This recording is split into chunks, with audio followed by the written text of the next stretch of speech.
오늘 첫 번째 순서로 거식증, 신경성 식욕부진이라는 주제로 함께하고 있습니다.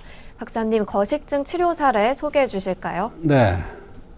50대 후반의 여성이 도대체 밥을 먹으면 자꾸 토한다고 그러면서 내원했습니다. 그러면서 또 하시는 말씀이 느글느글 토할 것 같고 밥을 먹기도 싫답니다. 도대체 밥을 먹기가 싫다면서 내원했는데 이분이 이곳저곳을 다니면서 여러 가지 검사를 해도 뚜렷한 원인이 나오질 않고 한 번은 열흘 정도 입원하면서 각종 검사를 다 했는데도 원인을 알 수가 없다고 그러면서 나중에 하는 얘기가 신경성이다. 이렇게 얘기를 해서 어느 분 소개로 한방 치료를 받기 위해서 내원해서 한방 치료 후에 좋아진 그러한 경우가 있습니다. 네, 열흘 동안 각종 검사를 다 했는데 원인이 나오지 않는다고 하니까 많이 네. 답답하셨을 것 같습니다. 네. 이 환자의 맥과 체질도 살펴볼까요? 네. 이렇게 본인은 괴로운데 그 원인이 뚜렷하게 나오지 않을 때는 생긴 대로 병이 온다는 차원에서 생각해 보면 풀리는 경우가 많이 있습니다. 이 여성도 두상이 크면서 얼굴이 각이졌습니다. 얼굴이 각이지면서 이렇게 얼굴이 커요. 그러면서 코가 오똑하고요. 그러면서 얼굴에 무언가 수심이 있는 듯한 이러한 모습이 눈에 들어왔습니다. 맥도 좌우 맥이 뭔가 마음에 맺혀 있는 것 같은 그러한 맥이 나왔습니다. 네, 그 밖에 다른 동반되는 증상은 어땠나요? 네. 특징적인 것은 자고 일어나면 몸이 약간 부은 듯하고 오후가 되면 빠지고 특히 심할 경우에는 손발까지 붓는다는 것입니다. 종합검사를 하려고 아무리 찾아도 원인이 나오지 않으니까 종합검사를 하려고 10일을 입원했는데 검사상에는 아무것도 다 정상이라는 거예요. 그런데 본인은 자고 나면 머리가 개운치 않고 몸이 무겁고 밥을 먹으면 토하고 느글느글 미식미식하면서 밥을 먹을 생각이 없고 이런 얘기를 하는 거예요. 도대체 밥을 먹기가 싫다. 참 가족들이 굉장히 고민을 많이 했을 거예요. 어제 처음 머리가 아프고 어지러웠다. 속이 느글느글 하면서 열이 혹 달아올랐다 식었다 하면서 힘이 빠져서 죽을 지경이다. 밥을 못 먹으니까요.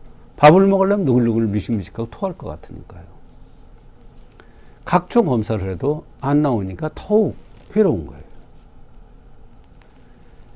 여기서 하고 싶은 말이 있는데 마음이 편히 가져야 당신의 헝클어진 그런 그 몸 상태, 정신 상태를 치료할 수 있습니다. 이렇게 느끼지 않습니까? 이렇게 얘기를 했더니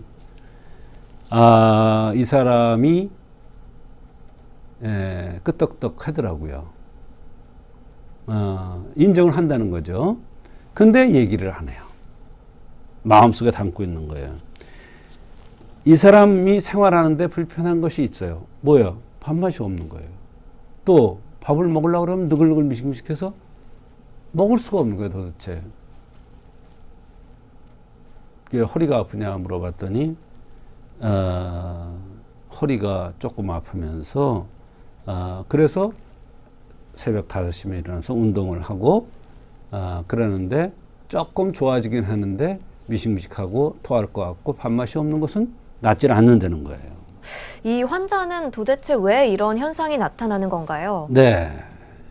이런 경우에 한의학에서는 기증이라고 합니다. 기증. 이 기증은 두 가지 개념을 가져야 되는데 마음이 우울하면 음식이 내려가지 않습니다. 마음이 우울하면 이 마음에는 모터가 있어요. 모터가 있는데 선풍기와 같은 모터예요. 이 모터가 제대로 돌아야, 마음이 편안해서 모터가 제대로 돌아야, 우리가 마음이 편치 않으면 어디에 가슴 치잖아요. 모터가 있단 말이에요. 이게 모터가 제대로 운행되고 순환되어야 음식이 내려갈 것인데, 이게 편치가 않으니까 모터가 제대로 안 돌아서 음식이 안 내려가는 거예요. 즉 기분이 나빠서 안 내려가는 거예요. 병명을 굳이 붙이자면 신경성이에요. 마음이 우울해서 생긴 거예요. 그래서 아프면, 아프다고 생각하면 다 아프고, 안 아프다고 생각하면 또 아무데도 아픈 것이 없는 거예요.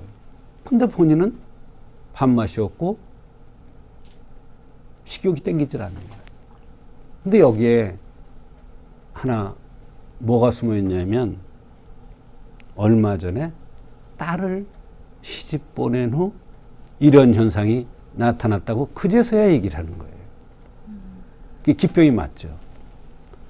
병원 가서 진단해서 나오겠습니까? 그게 마음병인데 안 나오죠. 병원에서는 거식증이라는 병명은 붙였는데 이걸 치료를 못하는 거예요. 한의학에서는 이것을 기병, 기증 또는 담화라고 합니다. 병원에 가니 똑같은 환자가 여럿 왔더랍니다. 한 사람은 자기는 딸을 시집 보낸 후에 생겼는데, 또 다른 사람은 딸을 출산했는데 두 번째 또 딸을 낳았어. 그랬더니 똑같은 증상이 있어서 내원을 했더랍니다. 네, 마음이 아픈 이 신경성인 환자 어떻게 치료를 해주셨습니까? 네, 이럴 때 이제 한방 치료가 정말 기가 막힌 치료법이 있죠. 구토문, 토한다 그러니까 구토문에 가보면 오심건구라는 그런 조문이 있습니다. 기가 울체돼서 오는 것과 화가 울에서 오는 두 가지 종류가 있습니다. 기가 울체됐다는 것은 얼굴이 각이 진 사람이 느글느글 미식미식하면서 밥맛이 없는 경우, 토할 것 같은 경우 얘기고, 화가 울에서 왔다는 것은 뭐냐면 얼굴이 붉으면서 코끝이 뾰족하면서 입술이 얇고 살이 안 찌고 목이 길고 눈이 동그랗고 이마가 톡 튀어나온, 이러한 화가 울체되기 쉬운 사람한테 오는 두 가지 경우가 있습니다. 근데 이 여성은 어떻다 그랬어요? 얼굴이 각이 진 기과형이라고 그랬어요. 그래서 기가 울체돼서 이런 현상이 나타나는 걸 보고 이진탕에 향부자, 백두구, 사인을 넣어서 썼더니 여러 가지 면에서 좋아졌습니다. 네, 치료 결과도 궁금합니다. 이 여성 하시는 말씀이 이 약을 먹자마자 가슴이 뻥 뚫리는 것 같은 이런 느낌이 든다고 했습니다. 그런데 기분이 너무 좋더랍니다. 뻥 뚫리는 것 같으니까 기분이 너무 좋더라는 거예요. 그 뒤에는 누글누글 미식미식거리는 게 없어지고 식욕도 땡겨서 총 5채를 투여한 후에 정상적으로 식사를 하고, 식사를 제대로 잘 하니까 전신 건강이 좋아지고 마음도 좀 편안해져서 요즘은 잘 지내고 있다면서 다른 환자를 소개를 하더라고요. 네, 우리 몸의 건강은 마음의 건강과 절대 분리해서 생각할 수 없을 것 같습니다. 한방의학을 통해서 몸과 마음의 건강 모두 잘 챙겨보시기 바랄게요.